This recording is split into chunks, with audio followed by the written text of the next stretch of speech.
Oshinoko is a masterpiece. Let me explain.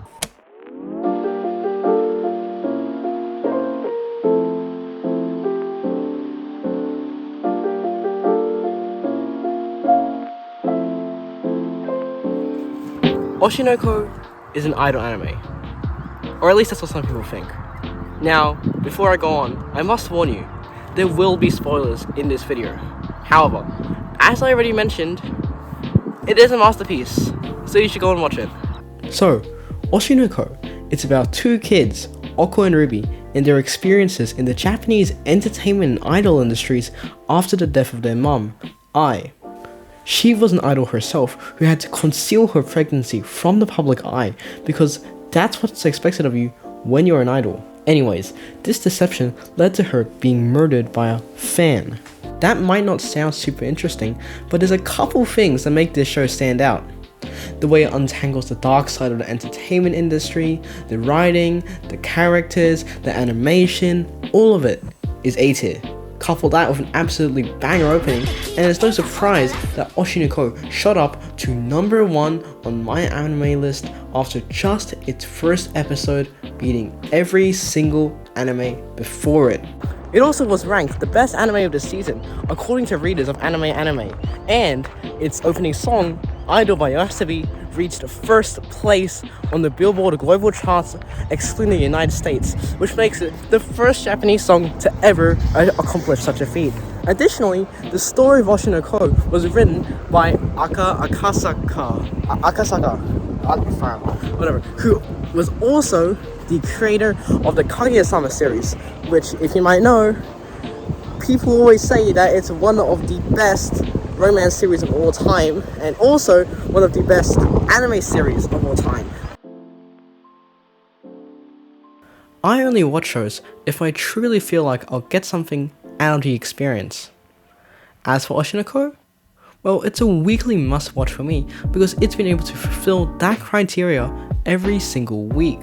It's the first show in a very long time where I've truly wanted to watch and finish every single episode.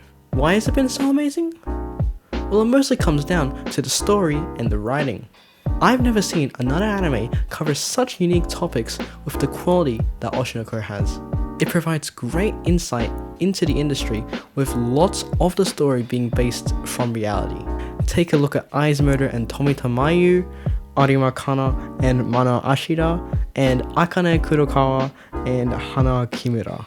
They're all tales that bear a striking resemblance to the show, however, nothing has been yet confirmed by Akasaka. Anyways, the story progresses at a pace which isn't too fast or slow and devotes adequate attention to the characters that deserve it. There's no characters that feel ignored. The first episode was an exemplary example of the show's writing.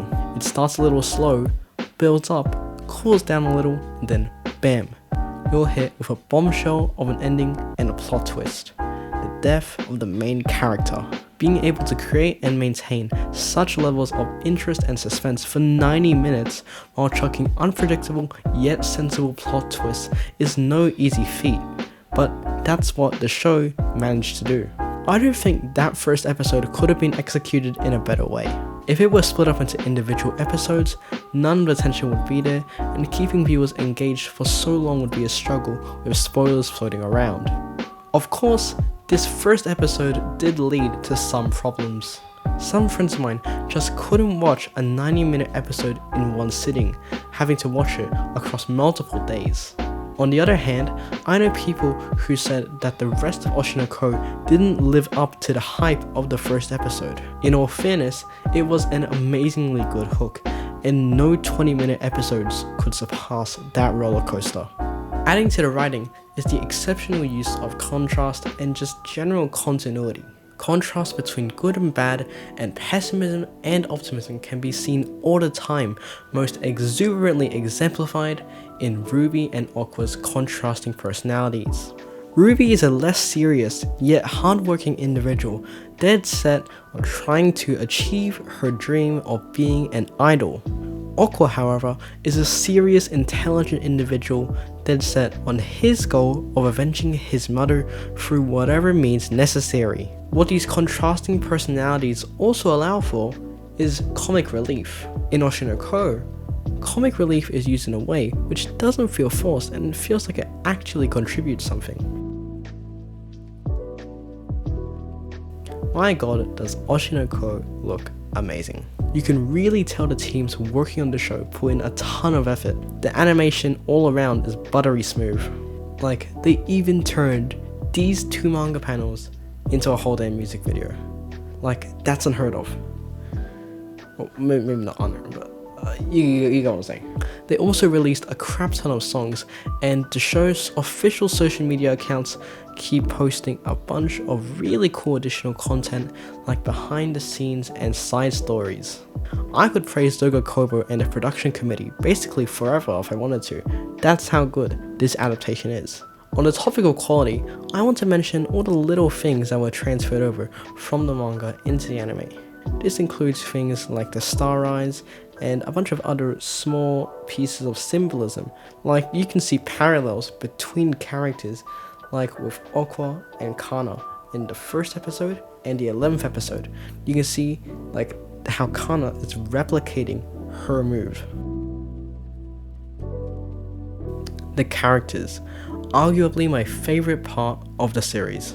Every single character in Oshi no Ko is written with a ton of depth and background, and in a way which evokes a ton of emotion, especially Kana Arima. Kana is like God if God were personified as an Oshi no Ko character. All of them develop over time and have unique yet complementing personalities. There's specific scenes and episodes that really do the characters justice and excel at evoking emotion. The best example of this is episode 6. This episode is called Ego Search and details Akane's experience after being cyberbullied on the internet for her actions in Love Now, which is the reality dating show. Akane's actions in Love Now were meticulously manipulated by the production team to paint her in a negative light, which would brew up some controversy. The cyberbullying makes her spiral so much until she's broken down to the point of taking her own life. Luckily, at the end of the episode, Aqua comes and saves her before she can do so successfully. This episode, which is speculated to be based off of the real life events of Hana Kimura, does a great job at making the viewer feel emotionally for Akane, and it also does a great job at making and creating an environment of seriousness and dramatization with the use of a muted color palette and some pretty serious, crazy sounding music. And it makes sense. Akasaka's goal with this manga was to create a manga which shined a light on the dark side of the entertainment industry, so it makes sense that the production team opted for these stylistic choices. I believe that this episode does a great job at telling its viewers an important message. That you should be careful about what you say online because they can have a real impact even if it's just through a screen. So, what do I think about Oshi no Ko?